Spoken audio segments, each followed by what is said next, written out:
안녕하십니까. 오늘 행사 진행을 맡은 연구개발특구진흥재단 부산본부 배재현 요원입니다. 네, 만나서 반갑습니다. 오늘 행사 취지는 부산 지역 내 경제 성과를 창출하고 있는 기업을 대상으로 성공 사례 발굴 및 확산을 통한 특구 육성 정책 성과 도모 및 분위기 조성입니다. 좀 말은 거창하게 했는데 이 행사를 기획을 할 때 제가 생각했던 안은 이렇습니다. 혹시 스노우폭스 그룹의 김승호 회장님을 혹시 아시는 분 계시나요? 잘 모르시나요? 유명한 도서로는 돈의 속성이라는 책이 있습니다. 김밥 파는 CEO, 자기 경영 노트, 여러 가지 책을 지금 쓰시고 계신데요. 최근에는 2024년도에 사장학 개론이라는 책을 쓰셔서 대단하게 큰 성공적인 인기를 누리고 계시고, 더불어 유튜브 활동도 하고 계십니다. 그룹 차원에서. 그래서 지금 하고 계신 사장학 개론에서의 내용은 이제 기존에 본인께서 사장으로서 성장해오는 과정에 사장으로서 멘토를 해줄 수 있는 사람이 없더라는 거죠. 그 사장 대 사장으로 진솔하게 얘기를 나누고 이럴 때 어려움을 어떻게 해결할 수 있지 이런 멘토를 해줄 수 있는 사람이 없었다는 그런 아쉬움이 있어서 본인께서 이제 그런 책과 이제 채널을 만들어서 더불어서 교육을 지금 만들어서 지금 기술별로 해서 이제 후배분들을 양성을 하고 계시더라고요. 제가 그걸 보면서 이제 부산 특구 내에서도 그런 행사를 좀 해서 연구소분들이 대표님들로서 어려움을 가지시고 계신 것들을 대표님 대 대표님, 또 기업가 대 기업가, CEO 대 CEO로서 좀 진솔하게 얘기를 나눌 수 있는 자리를 만들면 어떨까라는 생각으로 오늘 이 자리를 기획을 하게 되었습니다. 부산 지역에서 가장 그런 역할을 해줄 수 있는 두 분을 모시게 되었는데요. 오늘은 파나시아 그리고 경성산업에서 관련해서 말씀해 주시겠습니다. 두 분 소개는 잠시 후에 해드리겠습니다. 먼저 오늘 행사 주최하고 있는 저희 부산특구본부의 본부장님의 간단한 인사 말씀을 듣도록 하겠습니다.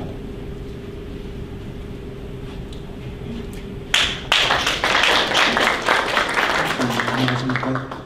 바쁘신데도 이른 아침부터 이렇게 찾아와 주셔서 감사합니다. 사실 작년에 제가 3월 1일자로 와서 김성태 KS 플랜트 회장님, 대표님을 뵙고요. 또 부회장님이신 인공구석 대표님, 미드유저, 그 다음에 이제 코아이 박순대 대표님을 뵙습니다. 그동안 10회까지 지속적으로 이끌어 주셔서 감사드리고요. 사실 저희 연구소 기업이 사실 이게 저희가 한 1900개가 됐습니다. 부산은 한 240개가 됐고요. 사실 기업이 이렇게 모이게 되면 분명히 이건 어떤 목적이 있어야 됩니다. 압력단체로, 그 다음에 정책을 만드는 압력단체가 되어야 됩니다. 초기 기업이 커야 되고 기술 융합하는 기업이 커야 됩니다. 이런 많은 의견들이 이 자리에서 나오면 하고요. 두 번째로는 정보입니다. 사실 저희가 연구에도 운영하고 있고, 그 다음에 R&D도 지원하고 있습니다. 또한 이제 기술 융합 시대에 여러 기업 지원 정보라든지 융합할 수 있는 기업 지원 정보들이 있습니다. 또한 가장 중요한 건 사람, 그러니까 결국 내가 기업을 운영했을 때 사람을 만날 수 있는 어떤 정보를 얻을 수 있는 공간이 되었으면 합니다. 한 두 가지 바람이 있고요. 앞으로도 좀 지속적으로 참여해 주셔서 저희 연구소 기업이 그냥 현재는 이제 양만 많아졌지만 정말 성장하는 기업이 많은 어떤 제도로서 성장해 나갔으면 합니다. 네, 밥신대 와주셔서 감사드리고요. 다음 모임까지 또 뵙겠습니다. 감사합니다.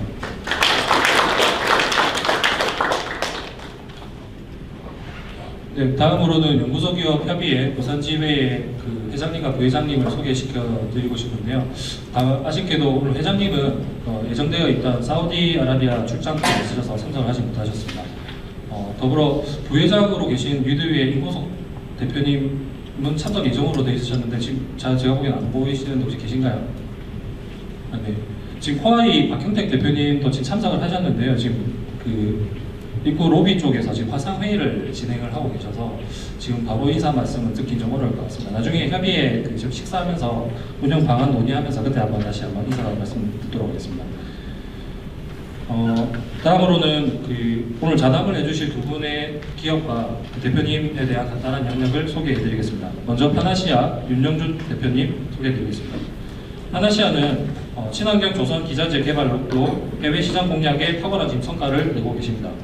대기 수질과 에너지 솔루션을 가진 글로벌 친환경 설비 전문 기업으로 서방형 황산화물 저장 장치 시장 점유율 세계 1위를 지금 기록하고 계십니다. 또한 수소법 발효 이후 국내 수소 추출 설비 업체 중 처음으로 수소용품 제조 사업 개시 허가를 획득하셨습니다. 대표님의 양력을 먼저 간단히 설명드리겠습니다. 저는 이분의 양력을 받고 보면서 첫 번째로 들었던 생각이 그 셀러리맨의 신화로 불리는 대우그룹의 김우중 회장님이 떠올랐는데요. 아마 들으시면 동감을 하실 거라 생각이 듭니다. 윤영준 대표님은 1987년 유원산업영업부 기획실에서 먼저 근무를 시작하시고 1991년 한국 레벨에서 또 영업부에 근무하셨습니다. 그 이후 1994년도에 지금의 파나시아에 입사를 하셨고요. 2003년도에 산업자원부 장관 표창, 2011년에 무역의 날 산업부장, 2014년 월드클래스 300 인증 공로상 수상, 그리고 2015년 산업평화상을 수상하셨습니다. 그리고 2022년에 최근에 파나시아의 각자 대표 사장으로 역임을 하시게 되었습니다. 다음으로는 경성산업 김경조 대표님에 대해서 소개를 해드리겠습니다. 경성산업은 ESG 경영을 통한 환경과 사회의 지속 가능한 발전을 위해 많은 공헌을 하고 계십니다.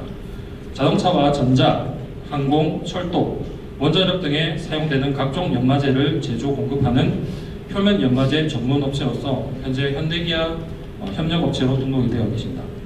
소외된 이웃을 돕기 위해 부산 나노소사이어티 33호 나눔 명문기업, 부산대학교 병원발전기금, 영도구와 수영구 간편식품 및 백미 등을 기부하시고 다양한 분야에서 기업인의 노블리스 오블리즈를 실천 중에 계십니다. 다음으로 김경준 대표님의 양력을 소개해드리겠습니다. 현재 부산벤처기업인협회의 명예회장을 맡고 계시고 더불어 현재 부산상공회의소 21대에서 25대까지 상공의원과 감사를 맡고 계십니다. 더불어 부산시 규제개혁위원회 위원을 맡고 계십니다. 역임하신 이력으로는 한국여성벤처 부산 경남지회 초대 회장을 역임하셨고 부산광역시 기업 애로 대책위원 그리고 부산시 산업입지 심의위원 마지막으로 한국여성경제인협회 부산 지회장을 역임하셨습니다. 그 외에도 많은 다수 이력이 있으신데요. 지금 간단하게 대표적인 것만 안내를 드렸습니다. 그럼 박수로 두 분의 대표님을 앞으로 모시도록 하겠습니다. 큰 박수 부탁드리겠습니다.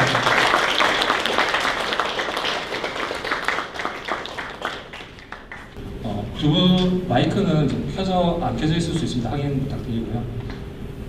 혹시 시작하시기 전에 두 분 간단하게 모두 발언으로 하실 말씀 있으시면 해주시고 그 이후에 사전에 제가 지금 책상 위에 그 사전에 3사 신청을 받으면서 두 분께 드리고 싶은 질문을 받아놨고 그 취합을 해서 지금 작성해서 올려놨습니다. 질의응답수는 지금 작성되어 있는 질의응답을 순서대로 진행을 하되 그 질의응답에 있지 않은 내용에 관해서 그 진행 중인 질의에 관련된 내용, 부가적인 내용이 있으시면 질문을 추가적으로 수시로 받으면서 진행을 하겠습니다. 혹시나 질의사항이 있으시면 손을 크게 들어주시면 마이크를 갖다 드릴 겁니다. 네, 두 분 혹시 말씀하실 게 있으실까요? 제가 한 말씀 좀 드립니까? 예, 갑자기 소개를 하시는데 다윗과 골리앗이라는 느낌이 확 들었습니다. 파나시아하고 금속산업은 뭐 업력을까지 모르겠지만 워낙 그냥 그 대기업과 소기업의 차이를 설명을 하시니까 갑자기 그냥 이 자리에서 무슨 이야기 할 수 있을까 싶어서 참 걱정이 되기는 한데요. 그런데 지금 창업기업들도 많으시고 또 시작한 지 얼마 안 되셨기 때문에 어쩌면은 여러분들이 듣고 싶은 이야기를 제가 해줄 수 있을 수 있을까 하는 생각은 들지만은 아마 괜찮을 것 같습니다. 성실하게 답변하도록 하겠습니다. 갑자기 사장님, 파나시아하고 경성산업 말이 갑자기 다니까 골리앗이 딱 생각이 났습니다. 아유, 우리 김 대표님께서 상당히 겸손하신 말씀하시고요. 일단 아까 소개받은 파나시아의 윤영준 대표입니다. 반갑습니다. 우선은 이렇게 바쁘신 가운데 많이 와 참석 감사합니다. 특히나 이제 어떻든 파나시아 올해 창립한 음력이 한 35년 됩니다. 35년 동안 나름대로 제가 경험했던 그 35년 동안 제가 30년을 제가 근무했습니다. 그래서 파나시아가 설립돼서 직원이 한 9명 정도 될 때 제가 들어와서 지금까지 왔으니까요. 지금 현재 인원은 한 360명 됩니다. 그래서 이제 나름대로 제가 이제 실무에서 많이 있었기 때문에 여러분들의 그런 또 대표님들이기 때문에 눈높이가 잘 맞춰서 대답하도록 하겠습니다. 감사합니다.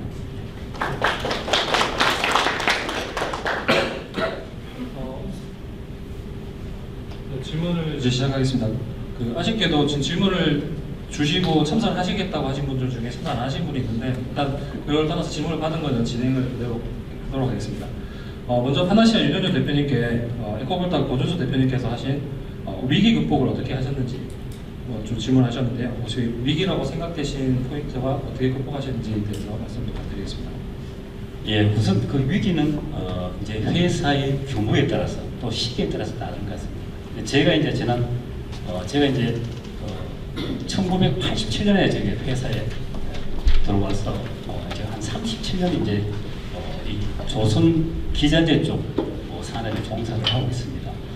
그러면서 겪었던 가장 큰 어떤 첫째 어떤 그런 위기는 바로 IMF 외환위기였고요. 그다음에 2008년도에 겪었던 리먼 사태로 인한 어떤 그런 글로벌 침체. 그다음 겪었던 것이 뭐 잘 아시겠지만 가장 최근에 겪었던 우리가 팬데믹 관련됐습니다. 이제 이 두 가지를 본다면 첫째 거는 경제적인 위기 때문에 오는 어떤 그 자금 유동성문. 두 번째는 이제 이 팬데믹 왔을 때는 파나시아가 대량으로 수주를 받은 상태거든요. 2018년 한 해 동안 무려 한 3,500억 정도 수주를 했습니다. 파나시아가 엄청난 금액이었죠.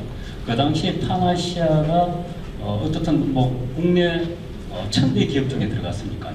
수주를 봤을 때도 매출도 되고요. 그런데 이제 중요한 거는 이제 팬데믹으로 인한 그 인적, 물적 이동이 제한되지 않습니까? 그런 가운데의 어떤 위기, 이 두 가지가 저는 가장 기억에 남는데, 첫째 IMF라든가 리먼 사태에 대한 어떤 조선 경기 불황, 그 다음에 거기에 따른 환차손이 엄청스럽게 많이 입었죠. 그 다음 기억나는 게 환차손, 그 다음에 조선사의 어떤 그런 수주 매출의 격감, 거기에 따른 중용 조선사가 엄청 많았습니다. 예, 그때는. 그 중용 조선소들의 어떤 줄도산 또는 부도로 인한 납품 대금의 미해수, 뭐 이런 것들이 가장 큰 거였죠.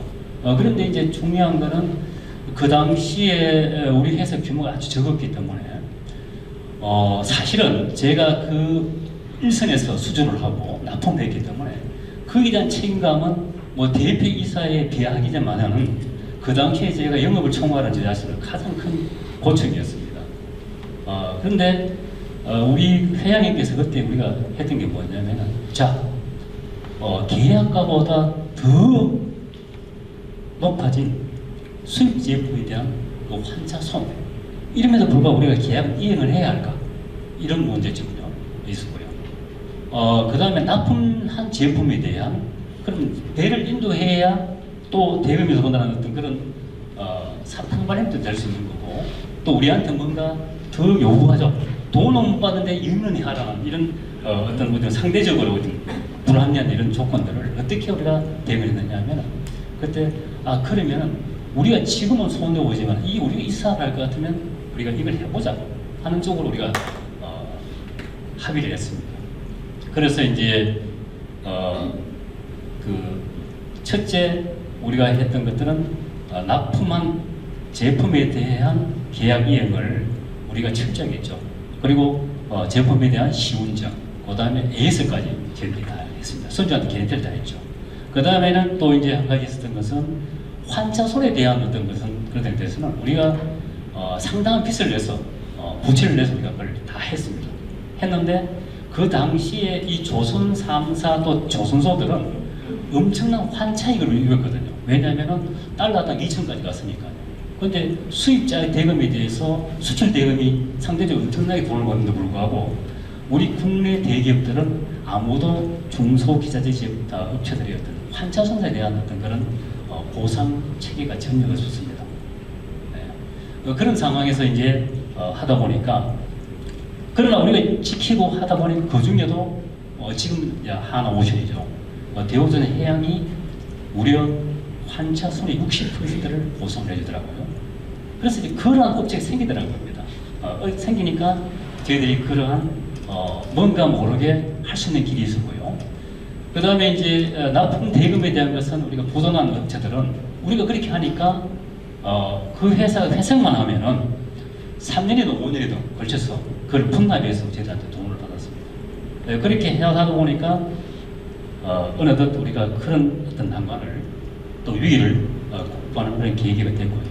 결국 적극적인 자세, 이게 하나의 위기 대응의 어떤 가장 큰 원천이었다 생각이 듭니다. 뭐 잘 알겠지만 결국 뜻이 있는 곳에 솟아날 길이 있더라는 거죠. 네, 그게 가장 크고요. 그다음 두 번째 이제 이 그 물적 인적 어떤 그런 이동 제한에 대한 문제들은 뭐 여기 보니까 교육 훈련에 대한 어떤 질문이 있었습니다만 저희들이 이제 가장 했던 그 당시에 저희들이 이 황산화물 저감 장치를 무려 한 340척 정도 받았어요. 현존수에 대한 거. 뭐 어떤 거는 보면 척당 한 50억 정도 되는 거 이런 것들이 있는데, 그런데 우리는 그냥 좋은 기회를 잡았는데 납품을 못하면 끝이지 않습니까? 그리고 설치를 못할 것이냐. 그런데 이러한 설치를 하는 어떤 장소는 국내는 수료 선서가 없습니다. 그 중국이나 루마니아, 싱가포르, 두바이, 말레이시아 같은 해외에 다 있었죠. 그러니까 이 이동이 안 되다 보니까 상당히 문제였죠. 그때 우리가 진짜 효과를 하는 것이 뭐냐? 바로 눈에 보이지 않는 교육에 엄청난 투자를 했던 우리가 교육 훈련 그리고 글로벌 망구축에 대한 그 파나시아 해온 그런 성과가 그때서 나는 거예요. 모든 관계자가 그랬습니다. 파나시아 이제 저 다 개어내고 그 다음에 뭐 보증보험에서 받으니까 다 물러내야 되고 결국은 망할 것이다 이런 소문이 엄청나게 돌았었거든요. 그런데 한 척도 저희들이 취소 없이 전체적으로 다 성공할 수 있는 것은 현지에 있는 노크에 있는 우리 판매사 또 서비스 설치 그런 기업들이 평소에 훈련되어 있었기 때문에 저희들이 그것을 사람들을 활용해서 노크에서 일어나는 모든 문제점을 저희들이 할 수 있었고 특히나 뭐 줌이라든가 화상회의 또 모바일 이런 게 발전이기 때문에 그걸 통해서 진짜 크리티컬 포인트들은 우리가 해결할 수 있는 그런 강건이 됩니다. 어떻든 저는 1차적인 어떤 위기가 어떤 재정적 위기보다는 2차에 있었던 바로 팬데믹이 있는 그 위기를 우리가 겪었던 것에 대해서 파나시아의 어떤 저력과 우리가 그렇게 투자하고 했던 아무도 관심이 없었던 교육 훈련 글로벌 네트워크의 어떤 망부척에 대한 중요성을 우리는 그때 새삼 느꼈죠. 예, 그게 어떻게 보면 위기를 극복했지만 오히려 그런 교육이 거의 그래서 어떤 결과가 파나시아가 더욱 성장할 수 있는 어떤 계기가 되지 않을까 하는 그런 생각이 듭니다. 예, 이상입니다. 네, 감사합니다. 혹시 너무 길면 잘라주세요. 아닙니다. 길게 해주실수록 좋습니다. 지금 에코볼타 고주수 대표님과 이제 조타코 황대철 대표님께서 해주신 첫 번째, 세 번째 질문을 한 번에 해주셨는데요. 혹시 그 대표님께 추가적으로 말씀드리고 싶은 게 지금 교육을 그 어려운 시기에 추가로 해주셨다는 말씀해 주셨는데 그 관련된 구체적인 교육 프로그램이 어떤 건지는 말씀이 없으셔서 혹시 거기에 대한 혹시 설명을 좀 해주실 수 있을까요? 저희 파나시아의 초대 그 파나시아 칼리지 학장이 저였습니다. 제가 회장님과 함께 회장님이 2010년도에 파나시아 칼리지라는 사내 대학을 설립을 했습니다. 물론 교육으로부터 인정받은 그런 대학이 아니지만 파나시아가 중소기업으로 소기업으로 성장하는 과정에서 가장 어려웠던 부분이 바로 교육 훈련의 문제. 그 다음에 제품에 대한 해외 의존도가 높지 않습니까? 초기하다 보니까 자체 어떤 국산화보다는 해외 유명 제품 회사와 관계 맺고 그 일부를 사서 우리가 여기서 어셈블리 해서 납품하는 그야말로 보면은 속빈 강정 같은 이런 느낌이 있지 않습니까? 그런 걸로 하면서 끊임없이 어떤 기술과 교육에 대한 의존을 거기서 할 수밖에 없었고 그러한 상황에서 우리가 항상 회장님은 제가 했던 게 야 우리는 회사 얼른 나가면은 대학 사내 대학을 설립하자. 대학을 설립해서 우리가 뭐 교육을 우리가 한번 해보자. 이런 어떤 의기투합이 됐어요. 그래서 2010년도에 저희들이 선박 평형수 처리 장치를 개발해서 판매하면서 그 필요성이 대두가 됐죠. 그래서 사내 대학을 설립했습니다. 그리고 두 번째는 파나시아의 트레이닝 센터를 저희들이 개설했습니다. 그 출행센터는 파나시아가 생산한 모든 제품에 대해서 실시간으로 실습 만들 수 있는 핸즈온 출행될 수 있는 그러한 시설을 저희들이 갖췄죠.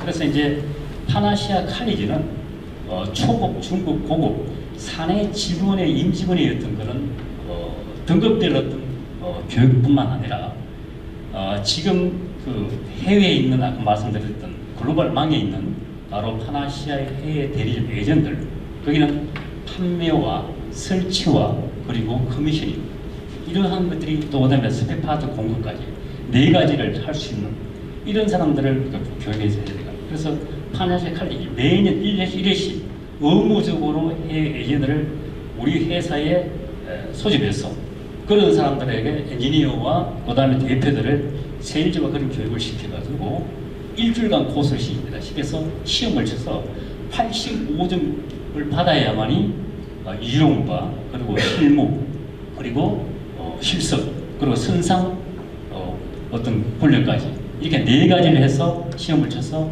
85점 이상이 돼야 우리가 그 자격증을 줍니다. 그 자격증 없이는 온보드에서 파나시아의 제품 절대 핸들링하지 못하도록 이렇게 저를 제안하고 있죠. 그러한 시간이 한 15년 급되다 보니까 저희들이 상당한 효과를 얻었죠. 그리고 이제 그 질문지에 보니까 어떻게 그러면 파나시아는 그 고객들, 특히 이해 당사자들에 대한 교육의 눈높이를 어떻게 맞추느냐 이렇게 얘기했습니다. 그래서 지금 파나시아는 아까 사내 임직원, 우리 관계는 해외 예전뿐만 아니라 선사의 선원들, 그리고 감독관들, 그리고 승급, 그리고 조선소의 어떤 기술진들, 해양 경찰, 여러 가지 어떤 전국 기관까지 파나시아의 교육을 체험하고 싶은 그런 분도 계시고 실제로 필요해서 오시는 분들 이런 다양한 교육의 수요가 있습니다. 그래서 원데이, 투데이, 쓰리데이 일주일 이런 교육의 어떤 커리큘럼의 어떤 그런 강도와 상세를 두고 참여를 해서 지금 교육을 실시하고 있습니다. 그 교육에는 유료와 무료가 있습니다만 혹시 여러분 돈 내고 하시고 싶으시면 유료로 신청하십시오. 그렇게 해드리겠습니다. 예, 이상입니다. 네, 상세한 답변 감사합니다. 혹시 관련해서 추가적인 이와 관련된 질문이 있으실까요? 없으시다면 다음 질문을 진행하겠습니다. 혹시 두 번째로 그 임금 수준과 직급은 어떤 기준으로 혹시 정하고 계신지가 궁금하다는 질문이 있었습니다. 예, 상당히 좀 민감한 어떤 그런 상황이 같아요. 아무래도 그 우리 농구소 기업도 초창기 기업분들이 많으셔서 신규 인력분들을 채용했을 때 그분들의 직급과 이제 어떤 보상 체계를 둬야 될지에 대한 고민이 많으신 것 같아서요. 예, 제가 머리가 안 좋기 때문에 자료를 좀 보고 설명을 드리겠습니다. 우선 이제 파나시아가 뭐 다 그렇습니다만 기준은 실력과 뭐라면 실무 능력이 위주입니다. 그렇게 할 수밖에 없고요. 그런데 이제 뭐 물론 이제 들어올 때의 초봉 수준은 다 이렇게 정해져 있고요. 또 직급마다의 어떤 평균 어떤 연봉은 저희들이 이렇게 하고 있습니다만 이건 뭐 저희들이 이제 뭐 잡코리아를 다 회사의 리크루터 쪽에 보면 다 있기 때문에 앱이기 때문에 초임 기준을 보면은 대졸 사원은 사무직은 3,700만 원 그리고 기능직은 3,600만 원이고요. 그다음에 우리가 칼리지 초대졸을 졸업하면은 3,500 사무직, 그다음에 기능직은 3,400만 원입니다. 고졸은 사무직은 3,300, 기능직 3,300 똑같습니다. 그래서 지금 이제 초임을 보시면은 고졸이든 초대졸이든 고졸이든 차이가 없습니다. 이거는 별 차이가 없어요. 이거는 왜냐하면 저희 회사는 가장 좋은 점이 이 학연, 지연, 종연, 혈연 이게 없어요. 예, 이제 그런 것들이 뭐냐면은 회사의 어떤 조직원들이 다양성이 있다는 거다. 뭐 특정 대학의 출신들, 뭐 예를 우리 회장님이 부산대학 기계공학 출신이다. 야 부산대학들 와 그런 거 없습니다. 회장님이나 저도 마찬가지로 인사에서 어떤 인사 규정에 따라 그러한 어떤 인터뷰를 하고 하는 그런 체점을 해서 철저하게 올라오는 것만 하기 때문에 아무도 어느 누구도 인사에 대한 어떤 청탁을 할 수 없습니다. 설사 아무리 가까운 형님이나 누나도 해도 안 돼요. 그래서 그러다 보니까 학년과 학벌, 인연, 혈연 이런 것들이 전혀 없습니다. 그런 것들이 없다 보니까 상대로 상당히 공경을 내리죠. 그래서 특히 학벌에 대한 차별은 크지 않습니다. 단 들어올 때는 원래 약간 차이가 들어오면 능력의 실무 능력에 대해서 우리가 다방면 평가를 하죠. 그래서 이제 인사할 때 다방면 평가를 하는 어떤 그런 툴들을 상당히 많이 우리가 보시면 하고 또 많은 어떤 그 자료를 받고 공부를 해서 그렇게 정립을 매일 해가죠. 그래서 어느 정도 한 3, 4년 하려면은 그분에 대한 어떤 실력과 실무 능력을 얻으면서 평가를 할 수 있습니다. 그래서 그러한 체계로 가지고 저희들이 하기 때문에 역시 저희들이 뭐 직급따라 부장이 한 9천만 원이다, 그다음 차장이 한 7천만 원이다 이게 쭉 있지만은 그러나 그건 평균일 뿐 그 직급 사이에도 실력과 능력에 따라서 상당한 차별이 있다는 겁니다. 되겠습니까? 네, 말씀 감사합니다. 계속해서 윤현주 대표님께가 질문 드리니까 조금 대표님 두 분이 더 상대적으로 힘드실 수 있을 것 같아서 잠시 또 경성산업의 김경조 대표님께 질문을 두 가지에서 세 가지 정도 진행하고 진행하겠습니다. 배려해 주셔서 감사합니다. 네, 감사합니다. 대표님 먼저 첫 번째로 서울다 권준수 대표님이 해주셨는데요. 사업 다각화 사례가 궁금하다는 질문이 있습니다. 아직 완전히 다각화하지 않았는데 지금 하고 있는 중입니다. 저희 회사는 지금 제가 97년도에 3월에 1인 창업을 했거든요. 그 앞에까지는 제가 전업주부로 있다가 정말 특이한 이력을 가지고 제가 전공도 유학 교육을 했고 이게 제조하고는 전혀 안 맞는데 창업을 해갖고 거의 이제 28년 동안 살아 있습니다. 아직까지 문을 안 닫고 어디 그 당시만 하더라도 이게 여성에 대한 어떤 사회적인 편견이나 고정관념 때문에 여성이 제조업을 한다는 거는 있을 수도 없고 뭐 엔지니어 출신이 아니니까 여러 가지 어떤 애로는 10년을 기업을 하거나 30년을 기업을 하거나 해수가 가면 갈수록 더 많은 애로가 있고 그 고통 속에서 결국은 살아남은 사람들이 결국은 뭔가를 이루고 한다는 것을 제가 손수 몸소 경험하면서 지금까지 와서 했었는데 자 이런 것 같습니다. 그 당시만 하더라도 우리가 여러분도 아시는 대로 우리가 70년대, 80년대 중하공업에 경공업에서 중하공업으로 그 다음에 새로운 정부화 시대로 들어오면서 산업 환경이 굉장히 달라진 것 같습니다. 그래서 저 같은 경우는 98년도에 97년에 시작해서 우연찮은 기회로 현대자동차의 협력업체로 97년도 IMF 오면서 뭐 부도나고 업체들 난리치고 하는 바람에 어부지리로 제가 현대자동차에 개동에 가서 한 달 동안 아침 첫 비행기로 올라갔다가 마지막 비행기로 내려오면은 그런 이벤트를 벌려서 거의 그냥 그 현대자동차가 살다시피 했습니다. 그래서 결국은 협력업체로 등록되면서 이제 거기에 관련된 그 아이템을 그걸 했는데 아마 제가 시작하기 전에는 거기 저희들 동종업계들이 굉장히 영세하고 굉장히 어려운 환경에 놓여 있었는데 뒤에 시작했지만은 여기서 시작했으면 차별을 해야 되겠다 싶어서 기술 개발부터 시작해서 하여튼 국가기관이라는 기관은 다 활용을 했습니다. 뭐 모르니까 뭐 여성이 한 가지 좋은 것들은 제일 좋은 게 모른다고 하면은 누구든지 옆에서 계속 도와주세요. 안다고 하면 그거 할 건데 현장 방문을 하면서 안에 좀 보여주시면 어떻겠습니까? 이러면은 보면 알아요. 아주 무시를 하면서 따라오세요 이러면서 보여주세요. 그게 굉장한 이점이었습니다.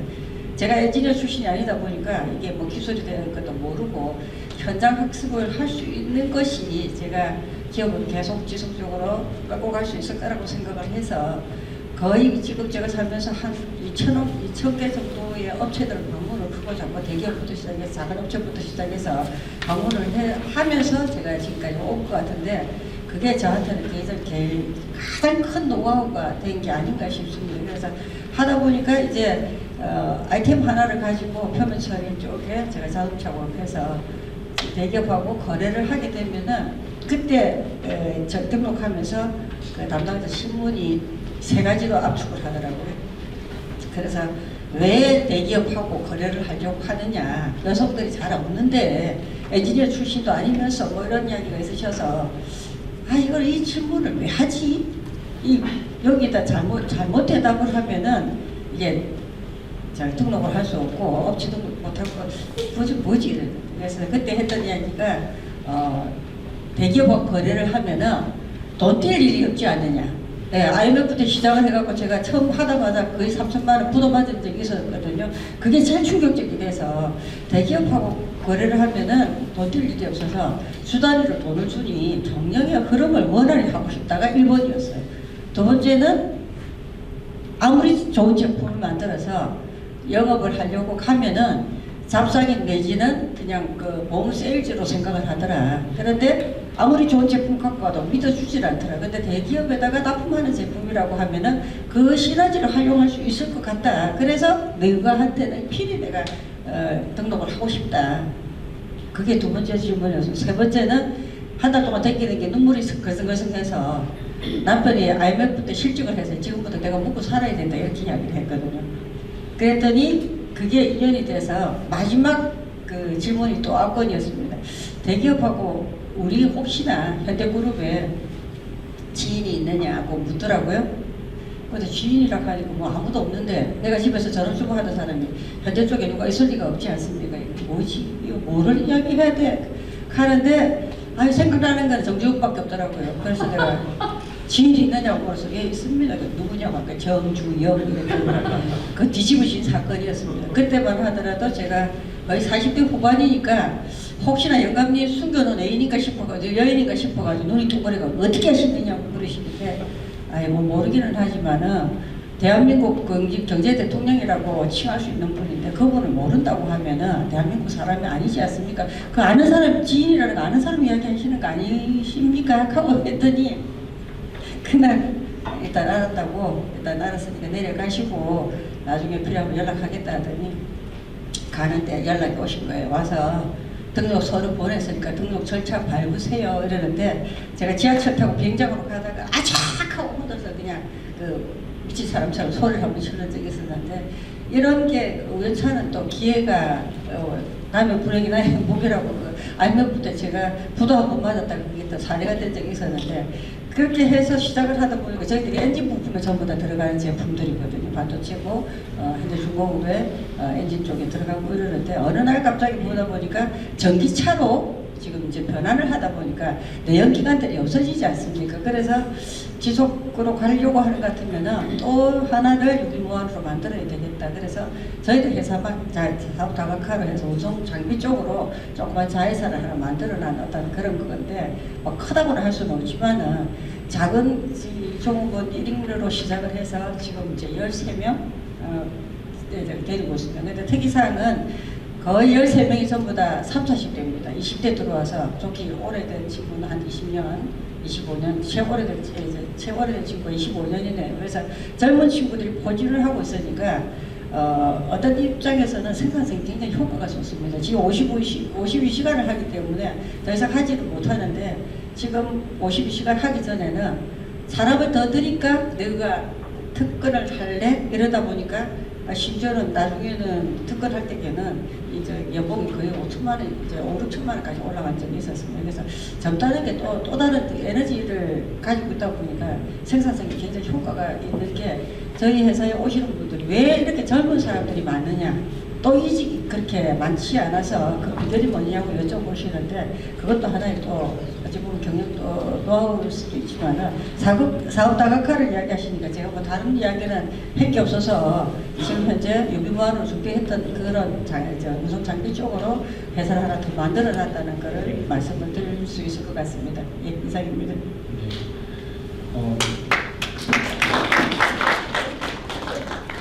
자주 가셨고 여기 계셨는데 그러면 협력업체가 차 상업 초기에 바로 등록이 되셨는데 아니요, 그렇지는 않습니다. 왜냐면은 현대업체 현대전기를 납품하던 업체가 부도가 났다고 IMF 때 부도가 났다고 정보를 누가 줘서 업체 선정한다는 그 공고가 있어서 그래서 참여를 하게 됐습니다. 참여를 했는데 뭐 가면 만나주지도 않고 여성이 가니까 완전히 이거는 뭐 그때만 하더라도 거의 여성이 제조업에 지금하고는 전혀 다른 상황입니다. 그런데 이걸 어떻게 차별을 해서 저 사람을 끌어낼까? 할 수 없다. 할 방법은 하나밖에 없다. 되든 안 되든 무식한 사람 용감하게 도전할 수밖에 없지 않습니까? 그래서 아침 첫 뵙기 올라가고 출근할 때쯤 돼서 안녕하세요. 이제 담당자를 알았으니까 안녕하세요. 하루 종일 점심 때까지 전부 다 그 비원 근처에 커피숍에 있으면서 참 오지도 않은 사람 기다리면서 그냥 목을 빼고 시간 있다가 점심 때 좀 다 돼가면 11시쯤 돼서 가가지고 또 안녕하세요. 혹시나 기회 되시면 점심 한 그릇 가시죠. 만나 이야기를 할 거 아닙니까? 또 이따가 오후 한 4시쯤 돼요. 4시 5시쯤 돼서 이제 내려가야 되니까 또 가가지고 안녕하세요.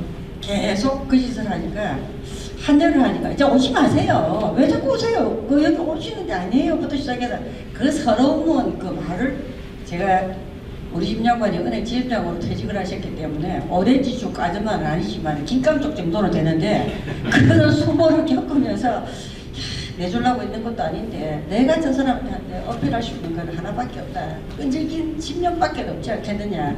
그래서 계속 하다 보니까 또 왔어요? 오지 마세요. 부터 시작해서 한 열흘 지나고 나니까 점심 식사는 했습니까? 조금 열리기 시작하는 것 같더라고요. 그래서 혼자서 계속 거의 28일 정도, 정확하게 28일일 겁니다. 하는데 나중에는 이제 너무 그거 하니까 책을 한 3권씩, 2-3권씩 들고 가서 그때 봤던 책이 뭐냐면 벼락 끝에 나를 세우다 하는 박향미 사장의 책이 있었습니다. 김밥 돈 500원 가지고 김밥을 먹고 2시간을 걸어갈 것이냐 아니면은 차를 타고 갈 것이냐 고민했던 그 책에서 있었던 그 벼락 끝에 나를 세우다 그 책이 저한테는 굉장히 큰 충격이었고요. 또 그 경영에 관련된 이런저런 사례 책을 계속 가져가면서 보다가 책 보고 있다가 또 시간 되면 들어가고 또 책 보고 그러다 보니까 아마 그때 본 책들이 굉장히 큰 어떤 힘이 되지 않나. 그래서 한 15일쯤 넘어가니까 점심때 가니까 식사했어요? 오세요. 점심이랑 같이 먹게요. 길을 열어주더라고요. 왜 자꾸 오느냐고. 여기는 큰 업체들 오는 거지 조그만 업체들 오는 거 아니다. 그렇게 하더니 한 20몇십쯤 되니까 오라고 이야기를 해서 그 28일째 되는 날이었던 것 같아요. 그래서 오라고 사무실로 커피를 한 잔 주면서 그 3가지 질문을 한 겁니다. 왜 이렇게 지속스럽게 와서 이렇게 그거 하느냐고 해서 3가지 질문을 하는데 제가 답변을 아까 그렇게 하고 나서 마지막 힌트를 쉽게 그거 했는데 지금 그분들이 다 이제 은퇴하시고 다 퇴직하셨지만은 뒤에 이제 조금 가까우시니까 아니 사업도 아니신 분이 어떻게 머리가 아이디어가 만약에 1번하고 3번하고 바뀌었으면은 절대로 등록 안 시켰습니다. 먹고 살아야 된다고 했으면은 안 했을 건데 경쟁의 흐름을 원활히 하겠다고 하시고 시너지를 이용을 하겠다고 하니까 이 양반이 뭔가 좀 색다르네. 근데 마지막은 악건이었습니다. 정주영 하는 바람에 그 이야기 하셔요. 혹시나 어른이 어디에 혹시 아시는 분인가 싶어서 순간적으로 깜짝 놀랐다고 이렇게 이야기를 하신 적이 있으셨거든요. 그런 내용이었습니다. 그렇게 해서 등록을 하게 돼서 지금까지 자동차 아직까지 거래를 하고 있는데 이제 서서히 물량이 다 떨어졌습니다. 울산 현대 공장은 기차로 바뀌면서 저희들 아이템이 없어지고 서산에 있는 파워트레인에 그쪽으로 전부 다 가가 있고 기아 자동차 가가 있고 그렇게 하고 있습니다. 답이 되시니까 모르겠습니다. 네. 주요적인 그 답변으로 제가 생각했을 때는 끈질긴 신념이라는 이 5글자가 핵심 키워드가 아닌가 싶습니다. 최근에 채용이나 여러 가지 면에서 스펙을 쌓고 그 스펙으로서 나의 실력을 증명하려고 노력하지만 사실 그게 증명이 안 돼서 채용 절차를 잘못된 절차가 아니냐 이런 교인들 기업들이 반대로 하고 있지 않습니까? 그거를 반대로 또 극복할 수 있는 게 그 개인의 의지와 신념 이걸 보여줄 수 있는 게 키워드가 아니냐는 답변이었다고 저는 생각이 듭니다. 혹시 아까 말씀하신 와중에 채용을 했을 때 지금 20년에서 30년, 25년까지 근무를 지금 계속해 오래된 분들 위주로 많이 있다고 말씀하셨는데 혹시 그거와 관련해서 혹시 그렇다면 채용을 하시는 과정에 우선적으로 보시는 것들이 어떤 게 있으실까요? 예전하고 달라서 좀 참 채용을 근자 와서 한 5년 이상은 채용을 한 적이 없는 것 같습니다. 지금 제일 오래된 친구가 지금 25년 됐고요. 나머지는 기본 뭐 20년, 15년 제일 작게 정호 씨 올해 몇 년 됐지 입사한지? 5년을. 예. 제일 최근에 입사한 친구가 저 친구이거든요. 그래서 크게 뭐 변동이나 일리가 없는데 1차적으로 면접을 할 때에는 나 제일 먼저 인성부터 먼저 봅니다. 인성부터 먼저 보고 그리고 애사심을 좀 보고 있습니다. 뭐 들어와서 어떻게 마인드가 어떻는지. 왜냐면 요즘 막 땡 하면은 칼퇴근에다가 뭐 이런 것들을 보다 보면은 정없는 사회로 자꾸 바뀌어가는 것 같아서 가능하면은 가족 경영처럼 집에 저희들은 수평적인 기업 문화를 갖고 있어서 수직적인 게 제가 여성이니까 그러다 보니까 주로 이제 그 애사심 내지는 또 도전적인 사람, 책임감 있는 사람 이런 쪽으로 한 서너 가지 그냥 중점적으로 보고 있습니다. 네, 답변 감사합니다. 다음으로 다시 그 파나시아 윤영준 대표님께 질문을 드려보도록 하겠습니다. 지금 세 번째 질문입니다. 그 인센티브 규정, 그 1AN의 김원호 대표님이 해주셨는데요. 혹시 인센티브 어떤 인센티브를 말씀하신 걸까요? 임금에 관련된 인센티브를 말씀하신 건가요? 영업사원이면 영업을 했을 때 네. 수주를 발주를 받았을 때는 기술 인지니어 같은 경우는 보통 인센티브가 없어서 기본급을 높일 수밖에 없는데 아까 뭐 학교도 운영하시는 쪽으로 어떤 직원들의 어떤 동기부여를 위해 네. 예, 들었습니다. 우선 제가 사실 김경준 대표님 말씀 듣고 제가 오늘 많이 깨우친 게 하나는 이 자리에 대표님이 여성분이라고 했으면 집사람을 못 데려가요. 아쉬움이 있을 거예요. 두 번째는 아까 칼퇴 얘기할 때 뜨끔해서 제가 사실 칼퇴거든요. 회장님 안에 계시도 회장님들 제가 가겠습니다 하고 4시 딱 하면은 대개에서는 4시, 3시 45분 되면은 띵동땡 여러분 퇴근 15분 전입니다. 여러분 보안과 안전을 잘 하시고 점검하시고 퇴근하십시오. 그걸 2번 외칩니다. 여러분 퇴근 시간 15분 전입니다. 이러면 15분 전 되면 직원들이 막 챙기거든요. 저는 직원들 챙기기 전에 제가 먼저 챙겨 딱 있다가 꽃 입고 있다가 땡 4시 되면 회장님 방에가 뛰어가가지고 가겠습니다. 사실 궁금했습니다. 앞으로 좀 더 열심히 하도록 하겠습니다. 예. 우선 저 아까 인센티브 기준 관련해서 이제 보통 이렇게 보면은 성과급하고 이제 인센티브를 좀 혼동하잖아요. 이제 성과급은 보면은 그 약속된 별도의 보수를 주는 그런 성과입니다. 성과는 보통 약속됩니다. 뭐 얼마 우리가 만약에 올해 우리가 3천억을 하면은 그러면 여러분들이 100% 주겠다. 연봉 100% 주겠다. 200 주겠다. 300 주겠다. 이렇게 이제 성과급이고요. 그리고 별다른 이제 인센티브를 아까 말씀하신 대로 특정의 또 수주나 또 회사의 위기 극복에 이라든가 또 다양한 분야에서 혁혁한 어떤 공로가 있는 그런 자한테는 저희들이 그때그때마다 인센티브를 주고 있습니다. 그래서 사실은 저희들이 인센티브 제도를 상당히 활용하고 있고 활성화되어 있습니다. 그리고 어떻게 보면 연봉하고 다른 어떤 그런 인센티브 그 금액 자체가 어떤 데뭐 좀 과할 정도로 많습니다. 저도 많이 받았고요. 받았고 그 수익 중에 저도 뭐 교육을 잘했다든가 또 아까 우리 이야기했던 그 파나시아 칼리지에서 그 교육 훈련을 잘했는데 그 패컬티 결국 그 교수님이 파나시아 임직원들이 자체적으로 하는 거거든요. 그분들이 이제 교육에 대한 평가를 또 피교육자들이 평가를 합니다. 하면은 그 사람들한테 받은 그 평가자의 우수자들한테 또 저희들이 또 그 패컬티가 강의하는 강의료도 대잘 주고요, 있고요. 그 다음에 또 거기에 대한 인센티브를 주고 있습니다. 또한 교재를 작성하고 그런 과정에 있어서 심리를 들여서 또 진전된 것이 보이면은 그런 것도 우리가 찍어서 합니다. 그래서 그런 인센티브는 시기적절하게 대표이사가 결정을 해서 금액까지 결정해서 그렇게 주고 있고요. 가능하면 금액은 우하게 주려고 노력하고 있습니다. 예. 답변이 되겠습니다.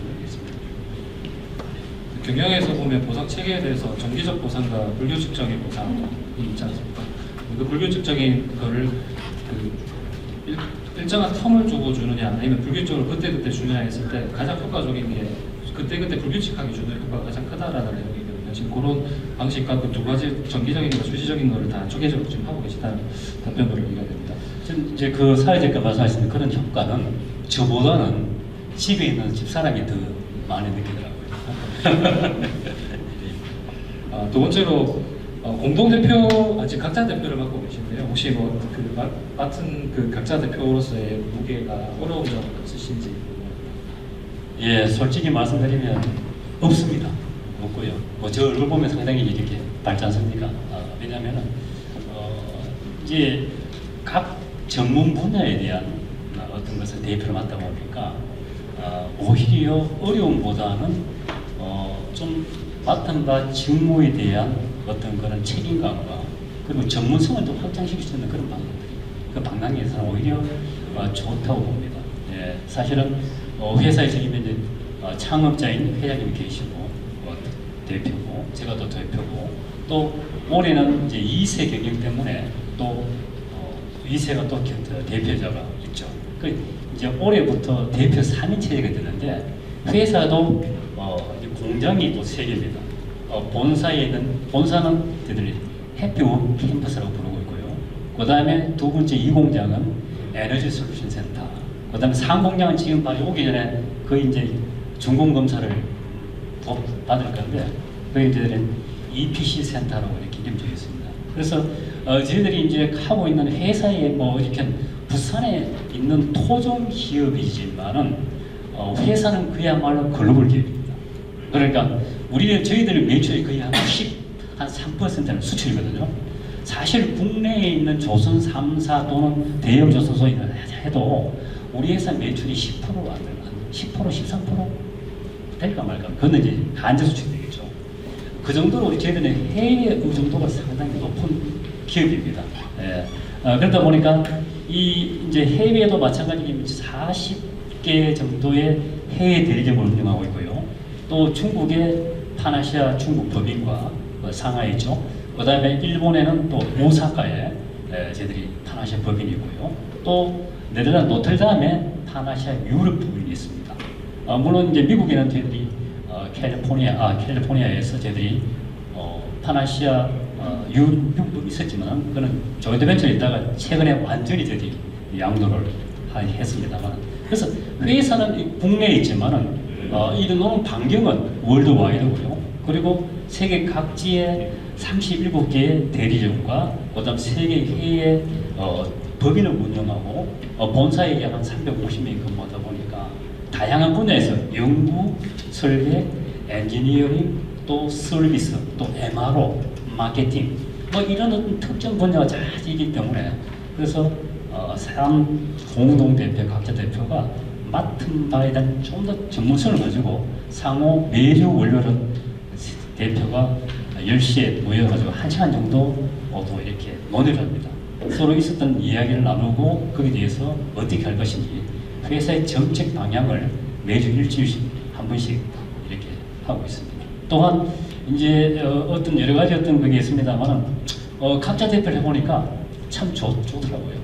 좋고 어떻든 저는 나름대로 제가 마케팅에 어떤 전문적으로 했다기보다도 그렇게 종사하다가 엔지니어링과 그다음에 기술을 제가 해보니까 또 다른 어떤 걸 느끼고 있고 또 내가 미처 몰랐던 부분 내가 좀 더 해야 되겠다 기회했던 부분도 발견돼서 오히려 지금 더 적극적으로 어떤 그런 활동과 어떤 동기부여가 돼서 저는 장점이 많다고 보고 있습니다.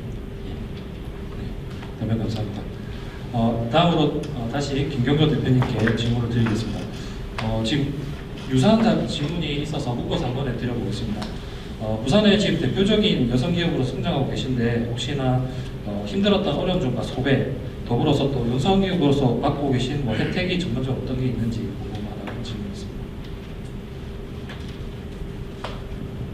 네, 여성 기업의 제조 쪽에 창업을 하다 보니까 여성 기업 애로 하면은 여기 여성분들 전부 기업하시는 분들이실까요?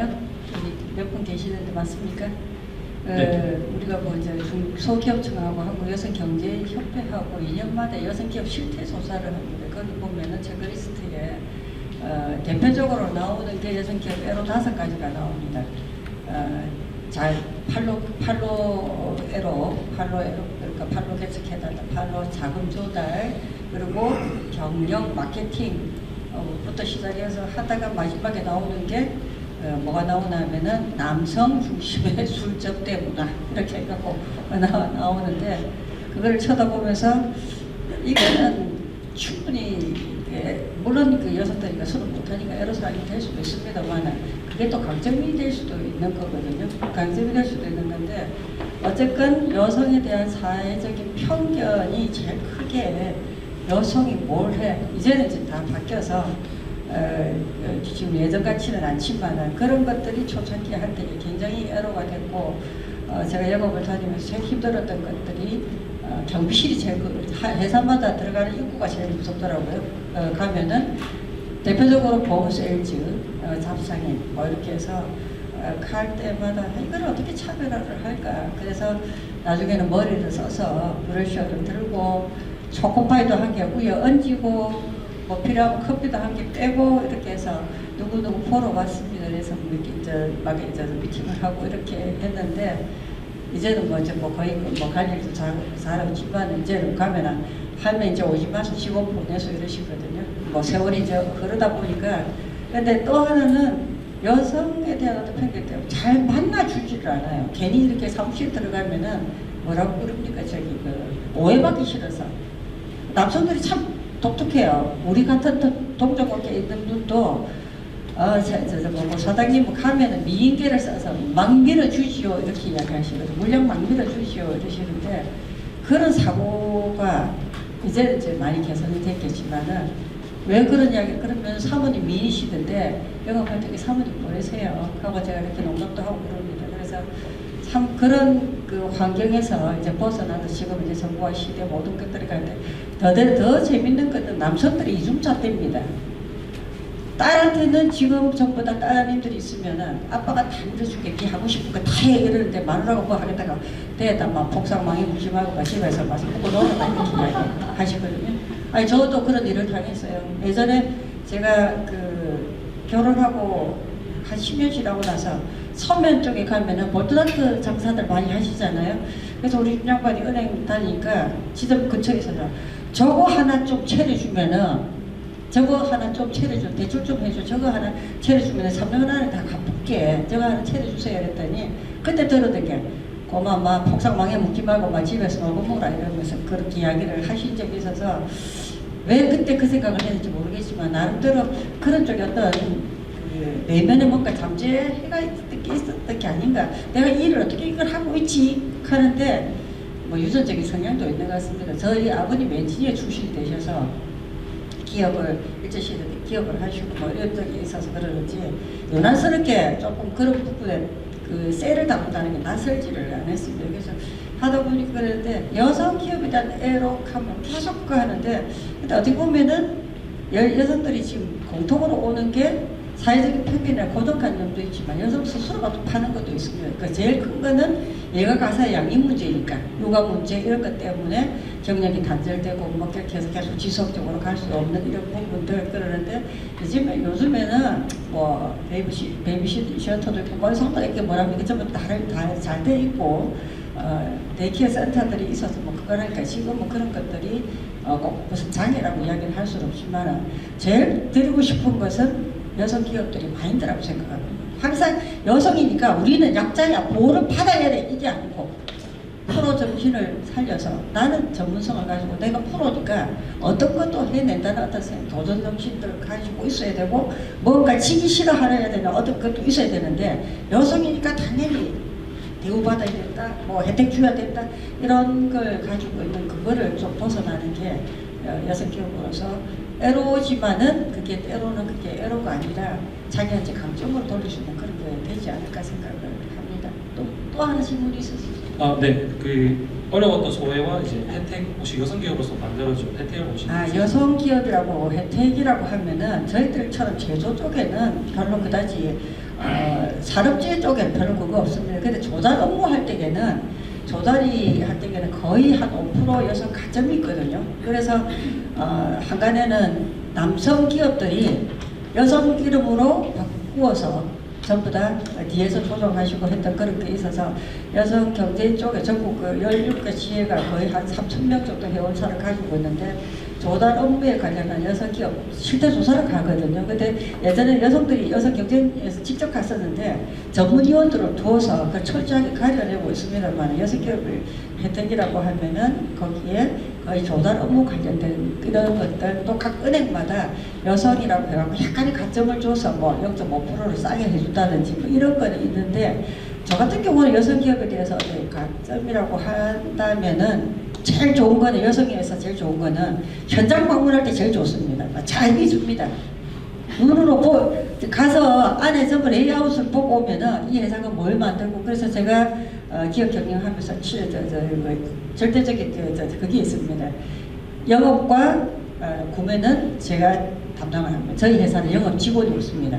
나뿐만의 직원이 있지만은 영업은 전국적으로 제가 절대적으로 갑니다. 그래서 왜냐면 영업을 가는 이유는 의사결정하기 빨라야 되잖아요. 직원을 시키는 순간에 사장님한테 여쭤보고 오겠습니다 하면 늦습니다. 스피드가 떨어지기 때문에 의사결정하는데 결국은 가격적인 어떤 측면 결국 이게 경쟁 사회니까 가격에 관련된 거, 기술에 관련된 거, 뭐 다양하게 이제 이런 게 있다 보면은 뭔가 빨리빨리 피드백을 해줘야 되는데 옛날 사람들은 조금씩 그게 여유가 있는데 요즘에는 전화해갖고 안 받으면 바로 거래처 바꾸는 경우가 많아요. 전화 한 두 번 해서 빨리빨리 대응 안 해주면은 워낙 인터넷에 많은 거래처들이 있기 때문에 무한 경쟁 시대니까 이거를 상위 고객을 잡고 가려고 하는 것 같으면 결국은 자기가 빨리 대안을 내려주는 게 그게 영업 전략 중에 하나가 아닌가. 그리고 두 번째는 영업을 하러 가면은 그 회사를 볼 수 있습니다. 잘 정돈된 그 회사와 직원들의 눈빛과 빨리빨리 움직이는 것들. 이 회사에 납품을 했다가 부도받을 건가 말 건가?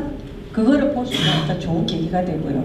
또 하나는 아까 이제 현장을 보면서 어떤 기계들이 들어왔고 비전을 보는 거죠.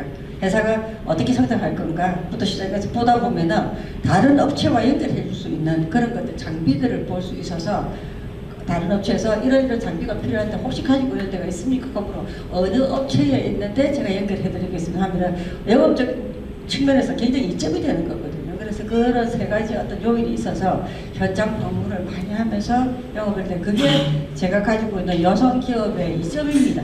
굉장히 그거는 제가 잘 활용을 하고 지금까지 사업하면서 다른 특혜가 있는 게 아니고 왜 그걸 특혜로 남성과 여성이 똑같이 사업을 하면서 경쟁하는데 여성이라고 특혜 받아야 될 이유는 전혀 없거든요. 최근에 여담으로 한 말씀 드리겠습니다. 저희들이 여기 미국 옆에 물류단지 509에 여성단지를 만들었는데 한참 신문에 나서 난리가 났었어요. 제가 그거를 조성을 했습니다. 23개 업체가 32,000평을 저희들이 이제 받아서 MB 대통령 오셨을 때에 제가 프로에 있다가 건의를 드려서 그 산단을 만들게 됐는데 신문에 나서 여성기업 혜택 이래갖고 특혜 이래서 그걸 하는데 기자 불러갖고 내가 잡아서 혼을 낸 적이 있습니다. 여기에 미움 산단 통틀어서 200만원 산업단지 원가 200만원 되는데 어디 있느냐. 미움도 179만원, 하전산단 146만원, 녹산산단 52만원, 여기 208만원 무슨 혜택을 준다고 당신이 그런 식으로 이야기하느냐고. 그래서 기자를 한번 혼을 낸 적이 있었거든. 제일 비싼 데를 해서 혜택을 받은 게 없어요. 부산시에서 단돈 10원짜리 수도 하나도 제대로 낸 적이 없는데 혜택이라고 이야기를 했어요. 한번 그런 사례가 있었는데 그래서 여성이라고 해서 특별하게 뭐 혜택 주는 건 없습니다. 단지 조달해서 여성 가점을 주는 그런 것들. 그리고 한 가지는 뭐 예를 들어서 상 받을 때에 이렇게 체크를 하다 보면 여성 기업이라고 해서 2점씩 가점 주는 게 있더라고요. 그래서 그럴 때만 특혜라고 혜택이라고 해야 되나? 그런 거에는 거의 없는 걸로 저는 그렇게 말씀드리고 싶습니다. 사실 예전에 제 세대는 아니지만 예전 세대에는 그 남성분들이 여성 상사 또는 대표를 모시는 걸 꺼려했고 그렇게 되면 퇴사하시는 경우가 많았다고 들었어요. 그렇게 어려운 환경에서도 지금 이렇게 창업하셔서 이렇게 큰 기업을 가지기 대단하시다 생각이 들었고 더불어서 제가 예전에 좀 KBS의 글로벌 성공시대를 좀 보는 걸 좋아했거든요. 그때 기억나는 대표님 중에 한 분이 그 라이트 하우징이라고 그 LA에 혼자 홀로 단신에 부모님께 그 구타를 너무 많이 받아서 살고 싶어서 이렇게 도주성으로 LA 가셔서 거기서 태권도를 가르치시면서 그 흑인과 그 백인 사회에서 그 어머니라고 불리면서 흑인 폭동이 일어났을 때도 그분들이 먼저 와서 보호해 주셨던 분이 계시거든요. 그분이 이제 기업을 만드신 게 이제 라이트하우스고 김태현 회장님이라고 계신데 그분이 하신 말 중에 이런 유명한 말씀이 있습니다. He can do, she can do, why not me? 라는 말이 있는데 그 말씀이 딱 어울리시는 사례라는 생각이 들었습니다. 다음으로 윤현재 대표님께 다시 하나 질문을 드리겠습니다. 지금 두 가지를 또 한 번에 드려보겠습니다. 그 제조업의 비전, 그리고 한국 조선업의 미래 전망, 그리고 세 가지네요. 조선 쪽에 각광받는 아이템, 그 R&D 아이템이 어떤 게 있을지 이 세 가지를 한번 공통적으로 한번 질문드려보겠습니다. 예, 뭐 지금 이제 여러분들이 하시는 것들이 이제 어떻든 조선 산업 측면에는 거의 뭐 공통적인 어떤 인식을 갖고 계실 거라고 생각됩니다. 지금은 이제 기술적인 어떤 그런 분야와 그리고 이제 인적 분야 이 두 가지를 좀 말씀드리고 싶은데요. 우선 이제 기술적 분야는 이제 디지털 전환과 스마트 제조 에 화두이고요. 인적 분야는 인재 개발과 그다음에 혁신 문화 조성 이걸 이제 어떻게 보면 이게 저희들 회사의 어떤 그런 현재 우리가 당면하고 있는 또 우리가 앞으로 비전을 생각하고 있는 그런 5가지 중에 제가 2가지만 제가 갖고 왔습니다. 첫째는 이제 기술적 분야의 그 디지털 전환과 스마트 제조. 저희 회사는 조선기자재 부산시 스마트 공장 1호 기업이거든요. 그래서 지금은 이제 고도화 사업까지 지금 이제 하고 있습니다. 상당한 어떤 그런 스마트화를 하고 있고요.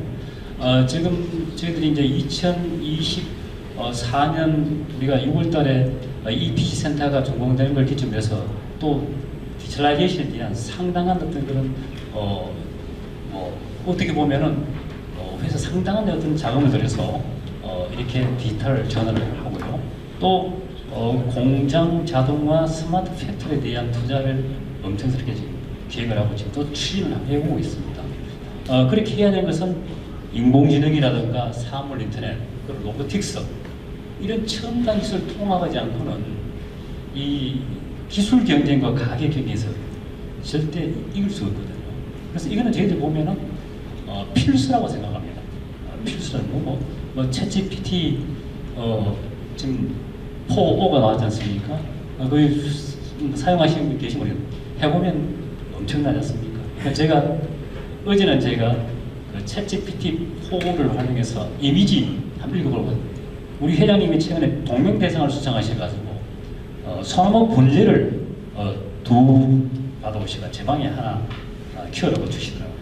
그래서 제가 그걸 이제 딱 해놓고 이렇게 그걸 사진 찍어서 챗GPT한테 물어봤습니다. 이게 무슨 의미인지 모르니까 어느 정도 상세하게 하냐면은 지금은 탁자 위에 하얀 받침에 그리고 청자색 자기 화분에 아주 그 다양한 어떤 모양으로 해서 입도 무성한 그러한 분재다. 이 분재인데 근데 그 보니까 작은 자갈과 이끼들로 있고 그리고 그 주변을 보니까 이 거울이 투영돼서 2개의 분재를 볼 수 있고 벽면을 보니까 카렌다가 있는데 카렌다를 보니까 한국어로 뭐로 적혀있다. 저도 사실 이제 챗GPT가 와서 그냥 무료로 이용하다가 유료로 해보니까 그 정확도와 그 이미지에 대한 어떤 디테일성 이거를 보고 너무 놀랐습니다. 그리고 답변에 대한 어떤 그런 정확도와 그런 어떤 퀄리티가 다르더라고요. 29,000원. 그래 29,000원 이거 진짜 활용할 만한 GPTS에 가면 튜터보다 여러 가지 다양한 어떤 그런 툴들이 있어서 그런 한 인공지능이라든가 또 IoT 기술이라든가 그 다음에 아까 말씀드린 어떤 스마트 혁신이라든가 이런 것들이 없고는 이게 이야기가 안 될 것 같습니다. 그래서 저희들은 마찬가지로 결국 화두는 경쟁력을 위해서는 이러한 기술적 분야에서 디지털 혁신과 그 다음에 스마트 제조가 필수 불가능한 요소가 아닌가 이렇게 보고 있습니다. 두 번째는 인적 분야는 저희들이 사실은 엄청난 어떤 그런 어떤 그 노력과 시간을 들이고 비용을 들여서 어떻게 하면 좀 더 평가를 공정하고 잘할 수 있을까 하는 것부터 있어서 또 이 부산 지역의 특성이 우수인재의 어떤 그런 채용과 또한 저희들 자체 그 인재들이 유출되는 것을 어떻게 막지 하는 쪽으로 저희들이 늘 고심을 하고 있습니다. 파나시아 어느 정도 파나시아 최근에 제가 이제 한 친구가 한 파나시아 1년 반 근무하다가 차장인데 창원에 있는 모회사로 유명한 그 하나 에어로라는 걸 갔는데 그래서 내가 물어봤습니다. 왜 갔냐 물어봤습니다. 내가 지금 차장인데 파나시아에 있었다고 하니까 파나시아보다 1,500만 원을 더 줬다더라고요. 1,500만 원. 그래서 제가 야 대단하네. 그걸 파나시아에 근무했다고 하는 이름으로 해서 한 1년 반 근무하다가 딴 데 있다고 와서 갔는데 거기서 1,500만 원 더 주더라고. 이걸 이제 얘기 듣고 심각하게 생각했죠. 어떻게 하면 우리는 그러면 이걸 유출 막을까 하는 쪽으로 해서 저희들이 이제 우수 인재를 확보하고 우리 우수 인재를 또 외부로 유출하는 방지하는 그런 다양한 어떤 방향, 그 성과가 플러스 아까 말씀드렸던 그 인센티브 제도를 좀 더 어떻게 활성화할 것인가 하는 쪽으로 지금 상당히 고심을 하고 있습니다. 그것이 지금 파나시아가 직면하고 있는 엄청난 위기라고 할 수 있습니다. 인재 유출, 특히나 지금 조선 쪽이라든가 일부 우리 상위에 있는 우리 상위에 있는 그런 기업들이 우리의 인재를 호시탐탐 노리면서 그것을 빼간단 말이죠. 거기에 대한 방어책 또는 그 방어책을 그냥 이렇게 약간 어떻게 수동적으로 하는 건 더 적극적으로 할 수 있는 방안이 결국 종업원한테 더 잘할 수 있는 방안이 뭔가 하는 쪽으로 순수한 쪽으로 의견을 많이 모으고 또 거기에 대한 아이디어와 다양한 어떤 외부 자문과 그런 제도를 좀 더 구축하려고 노력하고 있습니다. 네네. 결국 말씀 들어보니까 인사가 만사라는 생각이 좀 들었습니다. 지금 방금 말씀하신 거와 앞에 더불어서 말씀해 주신 내용들이 아마 제 생각에는 폴스 대표님이 해주셨던 마지막 질문과 또 답변이 되지 않았을까라는 생각이 들었습니다. 다음으로 김효조 대표님께 지금 1인 창업하시고 지금까지 지금 1인 체제로 계속 운영 중에 계신데 왜 1인 창업을 하시고 아직까지 운영을 하고 계신지 그리고 향후의 비즈니스 방향을 어떻게 생각하고 계신지 질문을 드려보겠습니다. 네, 뭐 1인 창업을 하고 싶어서 한 게 아니라 소자본으로 창업을 하니까 결국 사람을 많이 못 쓰게 됐고요. 제 직원 한 명 데리고 창업을 해서 지금까지 왔는데 저는 처음부터 기업 목표를 다르게 잡았습니다.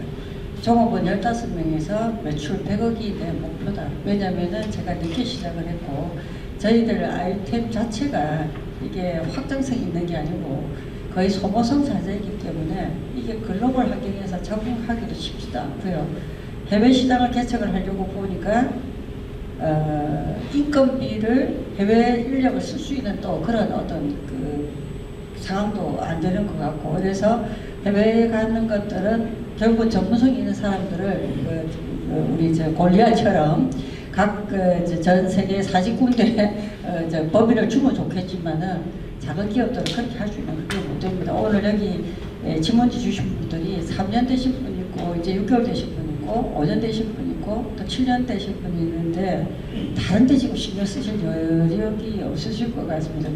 저 사례를 하면은 이런 기업이기 때문에 더더 돌도 기술 개발해서 매출 증대시키고 생존을 해야 되기 때문에 다른 데 돌아볼 여지도 없었습니다. 그래서 모든 것들은 지역 지무를 이용을 많이 했습니다. 준비청부터 시작해서 각 기관들 필요한 인력들은 뭐 부산대학교 산학협력 뭐 이런 데 하여튼 기관들 관련된 데를 전부 다 활용을 하면서 인력을 작게 쓸 수 있었고 또 생산에 관련된 사람들 1인당 15명에서 100억을 하면은 저희들로서는 아마 최고의 베스트가 아닌가.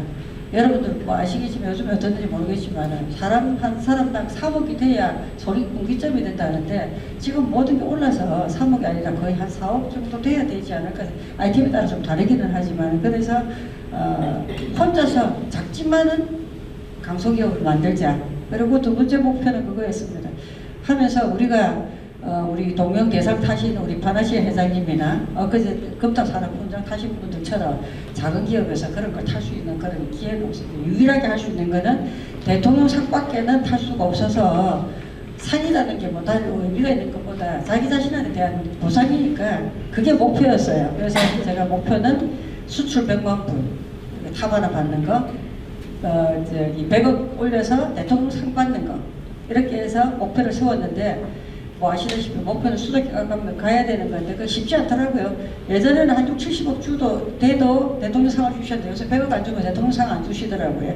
그래서 총리상은 한 4개까지는 받았는데 총리상은 총리상이지 대통령상은 아니지 않습니까? 그래서 계속 그걸 해서 도전을 하고 있지만은 그 팬데믹 오면서 잠깐 매출 잠깐 떨어졌다가 다시 이제 상승해서 원위치로 가고 있는데 제가 할 때까지 100억의 목표를 달성을 할 수 있을지는 모르겠으나 1인 기업을 목적이 있어서 1인 기업을 한 건 아닙니다. 그래서 어느 정도 되니까 주식으로 전환을 하려 했더니 여러분들 잘 아실 거예요. 리노 이채원 회장님이 쓸데없는 짓 한다고 하시면서 말로 바꾸려고 하느냐고 편하게 운영해라. 매출 100억까지는 개인 기업으로 그냥 편하게 해라. 법인으로 바꾸면은 머리 아프고 그러니까 그냥 편하게 하는 게 좋지 않겠느냐고 조언을 주셔서 제가 또 그분 이야기는 그 부산벤처 1호기 때문에 말을 잘 듣습니다. 그래서 별로 그다지 법인으로 만들어야 되겠다는 거 이런 게 별로 아쉬움이 없어서 지금까지 계속 하고 있는데 지금은 창업하신 지 지금 몇 년 안 되시고 지금 아까 RNA 맨 마지막에 김헌욱 대표님 혹시 와 계십니까? 근데 몇 년 안 되셨는데 매출 많으시네요. 네? 매출이 보이시나요? 네, 아니요. 저기 검색을 하고 왔죠. 오늘 질문 주시는 분들 전부 다 제가 미리 사전에 검색을 했는데 몇 년 안 됐는데 거의 30억 하셨네요. 네. 작년에. 비결이 뭔데요? 제가 나갈까요? 제가 30억 할 때가 10년이 넘어서 30억 했어요. 예, 한 말씀. 저도 그 엔지니어로 시작을 했고요. 처음에 KNN 건물의 그 22층에 그 인큐베이션 하는 사무실이 있습니다. 거기서 이제 한 사무실 책상 하나 만들었는데 사업을 시작했는데 윤영준 대표님 말씀하신 것처럼 저희 회사도 좀 기술력이 강한 회사로 해서 개인 사업으로 시작을 했었습니다. 대표님 기술 똑같이 좋은 거고요. 지금 법인 전환돼서 이제 총 9년 차가 됐고요. 저희는 윤영준 대표님 같은 하나시아 같은 이제 디지털 트랜스포메이션 하는 DX 하는 회사의 IT 장비나 정보관 쪽 납품을 하면서 사업을 계속 이루고 있고 저희가 가장 좀 추구하는 아이템은 말씀하신 GPT, AI 이런 쪽으로 해서 계속 신성장할 수 있는 사업화 아이템을 만들어서 고객에게 납품을 하고 있습니다. 그러다 보니까 어떤 라이프 사이클에 맞는 그런 제품을 가져가다 보니까 계속 좀 성장할 수 있는 것 같습니다. 알겠습니다. 대단하시네요. 짧은 시간에 빨리 매출을 여러분들 소기기업들이시니까 구슬이 서마리라도 끼하고 보배라고 매출 없으면 회사 못 갑니다. 그래서 창업해갖고 특히 제조 쪽에 계시는 분들은 5년 안에 어느 정도 매출이 올라가면서 결국은 뭔가가 가시적이 보이지 않으면은 결국 문 닫는 거죠. 일반 그 자영업자, 프랜차이즈하고 그런 거하고도 달라서 설비 투자해가지고 기술 개발해서 올라갈 때까지는 굉장히 시간이 걸리지만은 5년 정도, 3년, 5년 정도 되기 시작해서는 매출이 발생을 해야 계속 지속 성장할 수 있는 거거든요. 그래서 아까 초기 기업들이 보시면서 이제 시작하신 분들 지금 저렇게 매출도 좀 끼어가시는 분도 계시겠지만은 이 자리를 빌어서 꼭 한 말씀 드리고 싶은 것은 뭐가 됐든 간에 항상 목표는 정확하게 있어야 된다고 생각이 들고요. 그게 목표는 세워놓지만은 언제든지 수정 변경할 수도 있습니다. 그러나 목표가 있는 거와 없는 것 차이가 엄청난 거거든요. 그래서 초기에 계시는 기업인들은 목표 설정 정확하게 해놔 놓으시고 또 하나는 항상 놓치지 마시고 변화에 빨리 따라가셔야 되지 않을까. 제 변화를 빨리 읽고 시장의 흐름을 빨리빨리 접수를 해야 되지 않을까.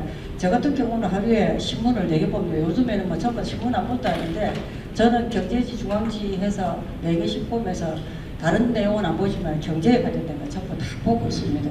그래서 이게 저희 기업에 어떤 도움이 될지 모르겠지만 흘러가는 흐름을 읽어야, 시장을 읽어야 변화에 빨리 도태되지 않고 따라갈 수 있을 것 같아서 계속 그렇게 하고 있는데, 또 하나는 기업인들이 초창기 계시는, 뭐 물론 어느 정도 나이가 기업에 업력이 되시면은 많은 부분에 각자 전문성을 가지고 계신 분들이 계셔서 일이 전부 나눠지겠지만은 초창기 기업들 전부 다 일일이 혼자서 다 역할을 해야 되지 않습니까? 그러려고 하는 것 같으면은 많은 분야에 공부를 하셔야 될 것 같아요. 평생 학습을 하셔야 된다는 이유가, 결국은 기업의 지속 성장은 CEO의 평생 학습하고도 절대적이라고 말씀을 드릴 수가 있거든요. 제가 저 역시도 그렇습니다. 저도 기업하면서 너무 몰라서 주경야독하면서 마케팅을 배우러 갔고, 그래서 마케팅을 배운 게 뭔가 하면은 파레토의 법칙 중에 20대 80, 상위 고객 20%가 매출 80%를 좌우한다. 그래서 제가 그거를 너무나도 잘 써먹었습니다. 그래서 해외 수출 포지션을 10%도 안 됩니다. 왜냐면은 작은 기업들은 해외 수출 포지션을 크게 잡아놨다가 회사 망합니다. 우리 국내에서 업체들은 전부 다 실시간으로 관리를 하면서 상위 고객들 그것만 매출만 해주면 되는데, 해외에다가 수출에다가 전력 다 연결돼가 있는 업체 망하는 거를 제가 여러 번 봤거든요. 국내에서 매출 노선이 없으니까요. 그래서 작은 기업들은 너무 수출에다가 한쪽에 집중하면은 포트폴리오 해야 되는데 한쪽에 집중하려면 굉장히 리스크가 커서 해외 시장 변화는 너무 크지 않습니까? 그래서 꼭 그 이야기 한번 해드리고 싶고, 하다 보니까 뭐 아까 여성 기업 이야기 하셨는데 말할 수 있는 기회가 별로 없을 것 같아서 이 자리에 불러서 드리면은, 여성 기업들이 왜 이렇게 영세하고 규모도 작고 업종도 편중돼가 있고 왜 이렇게 전부 다 열악할까? 자연 여성들이 경영 성과가 떨어질까?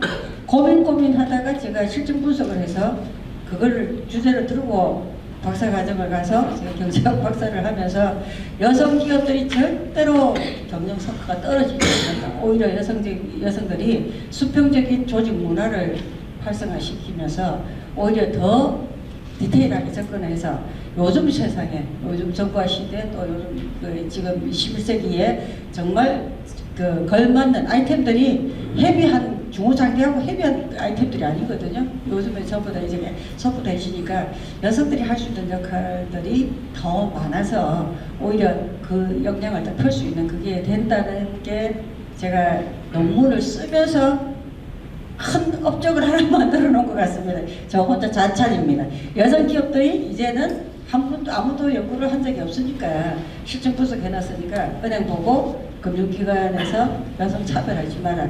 최근에 은행 지점장 150명 특강을 하면서 책상에서 기업 평가하지 말고 현장에 나가서 재무 평가만 하지 말고 기술 평가, 지속 성장 평가 해서 기업들 전부 다 많이 도와주라고 소리쳐서 한번 했더니 나중에 전부 다 조금 먹히 들어가는지는 모르겠습니다만 은행원들 전부 다 탁상에서 뭐 재무제표만 보고 있지 않습니까? 그래서 이제는 재무제표만 보지 마라.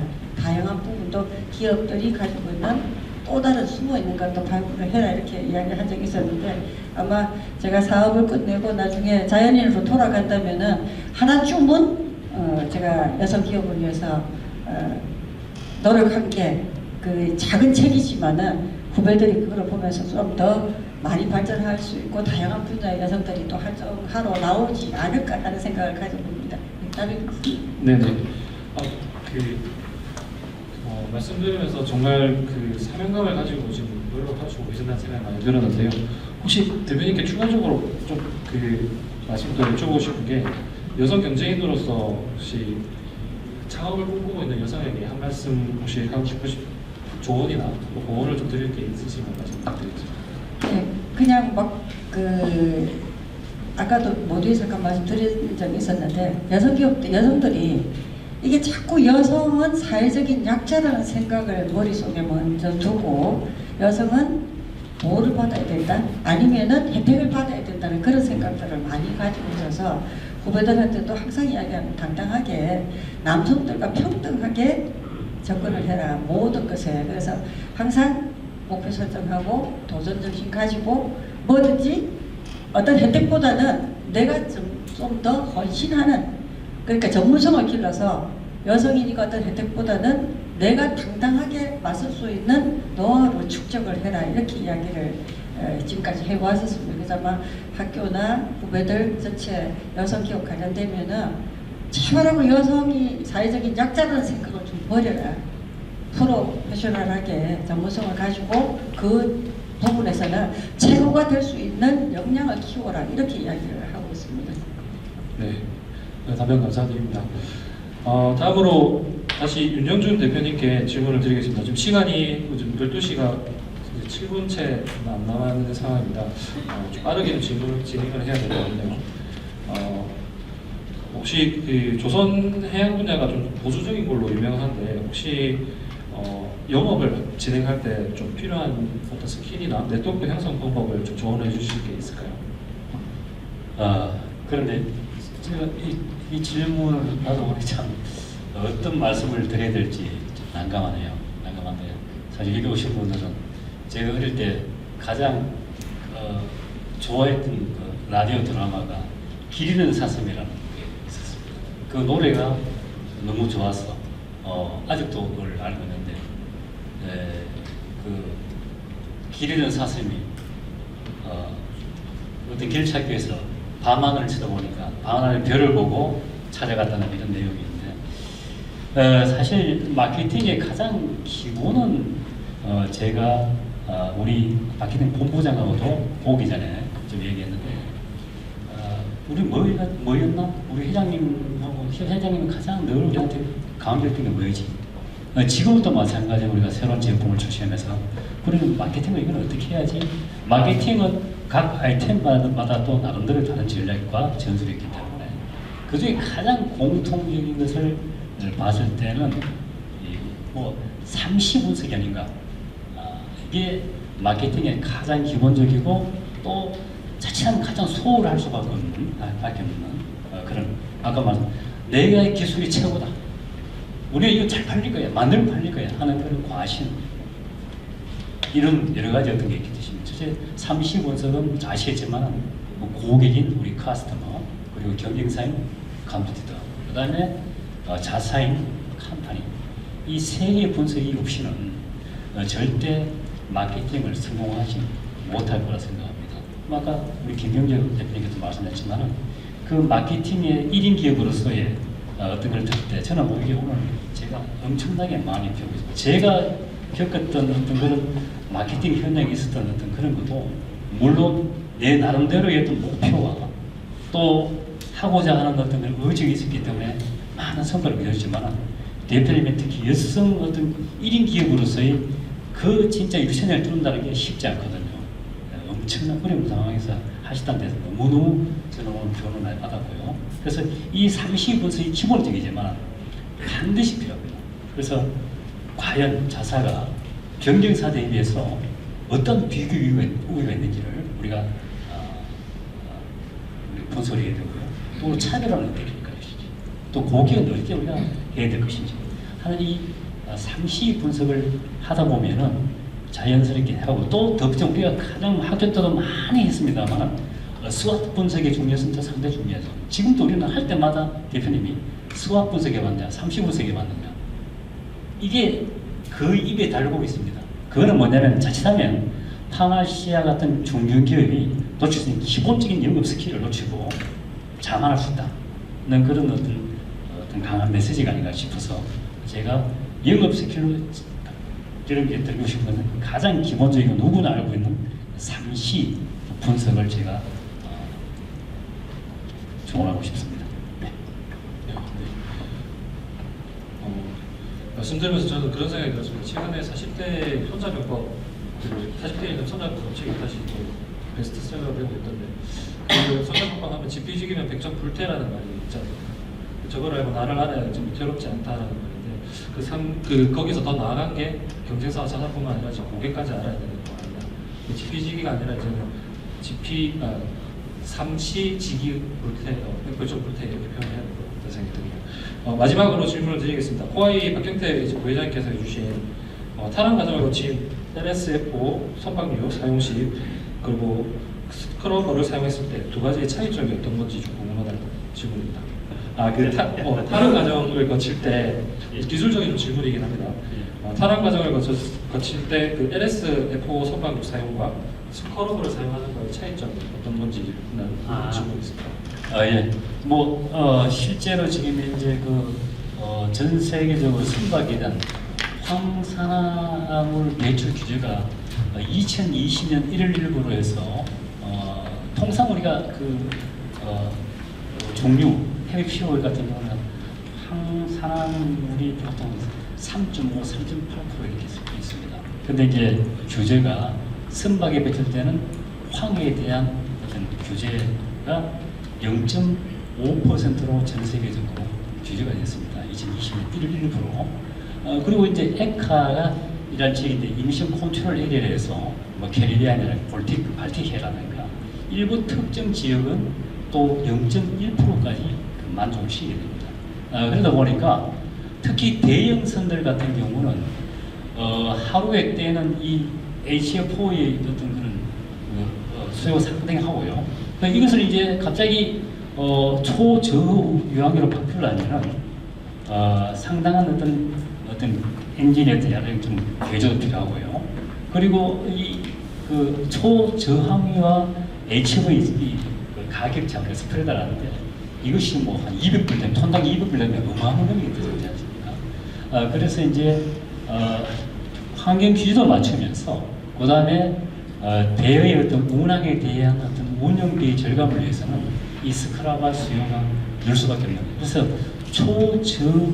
초저항유와 그 다음에 우리가 때는 지금 떼고 있는 고유황유의 차이에 그 가격 차가 결국 선사가 그 스크라바를 달 것인지 안 그러면 초저유황유를 쓸 것인지 하는 그런 분기점이 될 것입니다. 대부분 보면은 초기 투자가 상당히 많이 들어가죠. 그런데 이제 저희들이 경험을 보면은 팬데믹 기간의 경험을 보면 엄청난 선봉량이 엄청나지 않습니까? 그리고 배를 못 잡았고요. 그러다 보니까 운이 천정부에 뛰었습니다. 그런 과정에서 이게 해운사는 엄청난 돈을 벌었죠. 그런 돈을 가지고 또 스크라버를 설치해서 또 운행에 대한 그런 유류에 대한 비용 차이를 가져올 수 있는 그런 두 가지 어떤 부대 효과를 선사가 한 몇 년간 엄청 누렸습니다. 그래서 지금 그 스크러버를 장착하게 되면은 스크러버는 저희 회사 같은 경우는 0.1%까지 그 규제에 만족을 합니다. 그러니까 항구에 들어갈 때도 마찬가지고 어딘지 0.5, 0.1 에카나 아니면 글로벌 어떤 그런 포트에 다 그게 적용되기 때문에 또 항에 적용되기 때문에 상당한 어떤 그런 저희들이 매출의 어떤 급속도를 줄 수 있는 그런 기회가 되었습니다. 지금 이상으로 사전에 주신 질문에 대해서 모두 질문을 드렸는데요. 혹시 추가적으로 질문을 하시고 싶으신 분 계시면 손을 들어주시기 부탁드리겠습니다. 마이크를 갖다 드리겠습니다. 잠깐만요. 네, 요거 하나만 좀 설명드리고 여기 그 조탁본 한계철 대표님 계세요? 오셨어요? 여기 지금 그 현대조선소 협력업체 등록에 관련된 걸 질문이 하나 있거든요. 네. 현대 중공업 등록하시고 싶다는 말씀이시죠? 하는 방법. 그러면은 이거 거기에 조금 말씀을 드리면 우리 파나시아도 중국 계시다가 오셔서 더 잘하시겠지만은 초기 기업들은 사실은 참 접근하기 힘들거든요. 이게 저희들이 그 사이트에 들어가서 현대중공업 사이트 들어가서 업체 그거 하고 하면은 아이디 패스워드도 받아야 되고 그러는데 그것보다는 빠르게 접근하려 하는 것 같으면은 협력업체 있죠. 협력업체하고 거래를 하면서 거래를 시작을 하고 난 뒤에 그렇게 등록하는 게 그게 더 빠르게 접근할 수 있지 않을까. 그냥 혼자서 단독으로 하기에는 지금 이제 창업한 지도 지금 몇 개월 안 되셨죠? 한 6, 7개월 됐는데 초기 기업들한테는 그렇게 제가 한번 해봐서 압니다. 자동차 고생을 했는데 접근하기 쉽지 않으니까 지금 아이템을 그 조선업체, 협력업체들하고 거래를 하시면서 그쪽에서 조금 인정을 좀 받으시고 매출이 일어나면은 그때 접근하는 게 더 좋지 않을까 이게 뭐 사이트에 가는 방법을 가르쳐 드리는 건 어렵지 않는데 해봐야 패스워드나 이게 들어갈 수 있는 그게 없기 때문에 쉽지는 않을 것 같거든요. 그래서 그 바로 현대중공업에 접근하기보다는 한 거쳐서 우리 협력업체들 혹시 거래하고 있는 데가 있으십니까? 협력업체? 아직 없고 저희 회사가 그 조선해양 계류 장치 업체 네. 모어링 시스템을 개발하는 업체에 있고요. 네, 네, 네. 여기에 이제 AI 딥러닝 기술을 이용을 해서 네. 그냥 이용을 해서 밧줄이 터지지 않도록 하는 네, 그런 네, 기술을 네, 가진 네. 회사인데 예. 이게 이제 중견기업이나 중소기업에서 이제 개발이 안 됐던 네, 네. 제품이었고 아, 예. 바로 지금 조선소나 동안이나 해외에 이제 바로 적용을 해야 되는 네, 그런 네. 아이템이다 보니 그래서 어제도 AI 딥러닝의 그 세미나에 가서 그 AI에 대한 그 현대에 계신 그 사모님하고 만나뵙고 네. 자세한 내용을 이야기를 했는데 네. 초기에 이제 협력업체를 등록을 하고 제품의 인증을 받더라도 쉽지 않다라는 말을 네. 이야기를 들어서 네, 네, 네. 처음에 어떻게 진입을 해야 될까 이 네, 고민이 네. 좀 많이 있거든요. 일단 뭐 안에 사이트 가는 방법은 제가 조금 도움을 줄 수 있을 것 같은데 네. 과연 이제 그 도움을 드리는 거는 뭐 사이트 접근할 수 있는 거는 가능할 것 같은데 이게 어떻게 하여튼 저한테 나중에 제가 명함을 드릴 테니까 네. 개인적으로 한번 오십시오. 그러면 제가 안내는 좀 해드릴게요. 이미 네. 질문지 있어서 제가 갑자기 마음이 찡해서 그래서 여쭤봤습니다. 네, 알겠습니다. 고맙습니다. 네. 혹시 추가적인 질문이 있으신 분 계실까요? 하나 네. 여쭤보겠습니다. 그 김명조 대표님 아까 인사 채용 하실 때 인성을 본다고 말씀하셨는데 면접을 할 때 인성을 보기 위해 어떤 질문을 해야 인성이 바로 좀 어떤 질문을 던져야 인성을 좀 알 수 있는지 한 두 가지의 질문에 대해서 좀 알려주시면 참 좋겠습니다. 큰 저희들은 아까 제가 자꾸 다이카 골리앗이라는데 괜히 파라시아 대표님 계시니까 제가 주눅이 들어서 말을 못 하겠습니다. 오라 큰 놈. 저희들 작은 기업이니까 저희들만 보는 그 인성 뭐 체크라고 정해진 그거는 없고요. 대화를 하다 보면은 뭘 하고 싶니? 너는 꿈이 뭐니?